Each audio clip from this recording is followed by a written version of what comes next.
तर कुणाची मध्यस्थी वगैरे काही नाही असं सुरेश धस यांनी म्हटलेलं आहे। सुरेश धस, धनंजय मुंडे आणि मी 4.5 तास एकत्र होतो असं चंद्रशेखर बावनकुळे यांनी म्हटलेलं आहे। तर सुरेश धस धनंजय मुंडे यांची भेट झाली। मुंडेंच्या डोळ्यांचं ऑपरेशन झाल्यानंतर धस यांनी त्यांची भेट घेतली।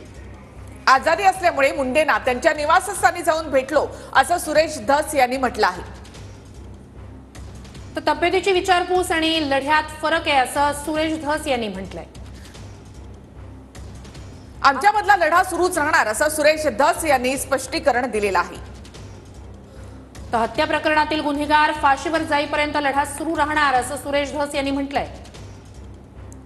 तब्येतीची चौकशी करणं यामध्ये कोणताही गैर नाही असं सुरेश धस यांनी म्हटलंय। कोण कॉम्प्रोमाइज करायला सांगितलंय? कोणी कॉम्प्रोमाइज करायला सांगितलं? सुरेश धस साहेबांना मतभेद आहे, त्यांना म्हटलं मतभेद जर चुकीचे असेल तर निपटवा। मतभेद जर तुमचे वाटतं की तुमची ग्रॅव्हिटी आहे तुम्ही त्या ठिकाणी पुढे जा। पण मला वाटतं धनंजय मुंडेजींनी आणि सुरेश धसांनी जे काही बोलले माझ्यासमोर फक्त मतभेद आहे। काही ठिकाणी सुरेश धसांच्या इन्क्वायरी मागितल्या त्या थेट धनंजय मुंडे तर थोडी विरुद्ध आहे। त्यावेळी काही चुकी झालं असेल अधिकाऱ्याकडनं किंवा एखाद्या ठिकाणी चूक घडली असेल त्यावर सुरेश धस इन्क्वायरी मागताय। थेट इन्क्वायरी धनंजय मुंडेची थोडी होणार आहे। धनंजय मुंडे यांचं ऑपरेशन झालेलं आहे।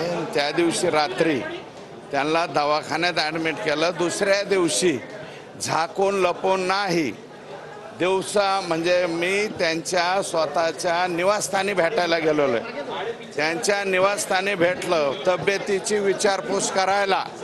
तब्येतीची विचारपूस आणि लढा हे दोन वेगवेगळे प्रकार आहेत। लढ्यामध्ये आम्ही त्यांच्या विरोधातच राहणार। फक्त तब्येतीची विचारपूस करायला गेलो तर त्याच्यात गजब करण्यासारखं काय आहे? माझा आणि बावनकुळे साहेबांची आत्ता भेट होईल।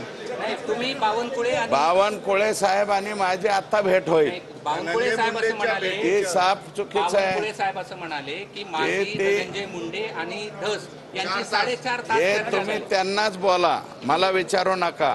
मी जे परवा त्यांना भेटायला गेलेलो आहे ते धनंजय मुंडे यांच्या तब्येतीची चौकशी करायला गेलेलो आहे आणि तब्येतीची चौकशी करणं याच्यात गैर नाही। संतोष देशमुखचा लढा आणि तब्येतीची चौकशी याच्यामध्ये कसल्याही प्रकारचा काही संबंध नाही। कृपया जोडू नये, कोणाची मध्यस्थी नाही, काय नाही। रात्रीच्याला दवाखान्यात नेलं होतं का? दवाखान्यात नेलं, भरणे मामाने यांनी दवाखान्यात नेलं होतं अशा प्रकारची मला माहिती मिळाली, म्हणून मी त्यांच्या निवासस्थानी जाऊन त्यांना भेटून आलो। परंतु नंतर पुढे काय चर्चा झाली? काहीही चर्चा झाली नाही, फक्त तब्येतीची विचारपूस केली आणि माझा मी निघून आलो। 4.5 तास फक्त तब्येत? अहो 4.5 तास कोण म्हणलं? बावनकुळे साहेब म्हणले तर बावनकुळे साहेबांना विचारा, मला विचारू